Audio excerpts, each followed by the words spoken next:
As we have demonstrated, the bill constitutes an impermissible invasion of the inviolability and human dignity of the person, of freedom of expression and thought, conscience and belief, including academic freedom, of freedom of assembly, including the right to organize and take part in processions and demonstrations, of the right to protection against discrimination on the grounds of gender, race, ethnic origin, religion, creed, or social or economic status.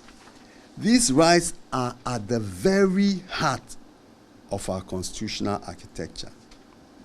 It is indisputable that without these rights, Ghana's democracy would be meaningless.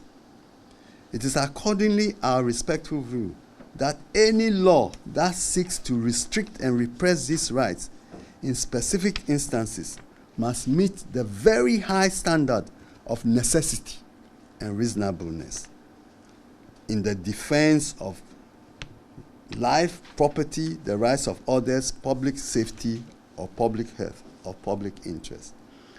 This the bill starkly fails to do.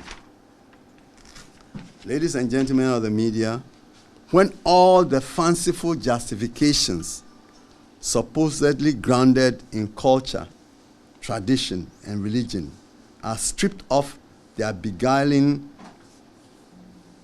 clothes and adornments, what is left of the high-sounding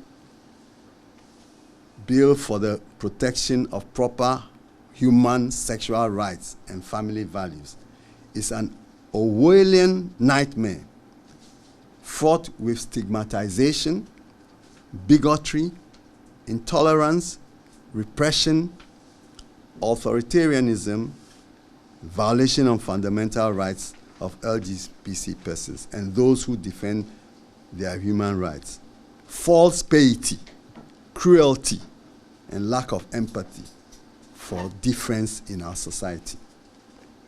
We urge that the bill, with respect, be firmly rejected by the Parliamentary Select Committee on Constitutional, Legal, and Parliamentary Affairs, and by Parliament as a whole. It has no place in our constitutional democratic republic. In essence, the provisions of the bill are so egregious in their violation of these fundamental human rights and freedoms that it beggars belief that they could be introduced as a bill in the House of Parliament. With all due respect, we consider it unbecoming of the Parliament of our Republic, one of the key pillars of our constitutional democracy,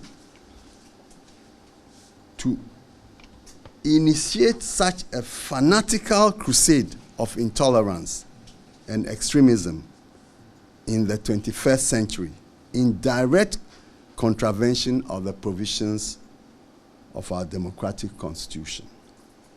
Furthermore, this bill, which has been laid before Parliament as a private member's bill, in fact imposes a significant charge on the consolidated fund or other public funds. By the express terms of Article 108, however, a bill that does this cannot lawfully be introduced or acted upon by Parliament as a private member's bill. Accordingly, the introduction of the LGBTQ plus bill as a private member's bill in Parliament, irrespective of its merits or demerits, constitutes a direct and gross violation of Article 108A(2) and is therefore unconstitutional. Now, the bill again argues that LGBTQ plus activities threaten the heterosexual family unit as the foundation of society, and that permitting LGBTQ activities to flourish is a threat to society and even the human species.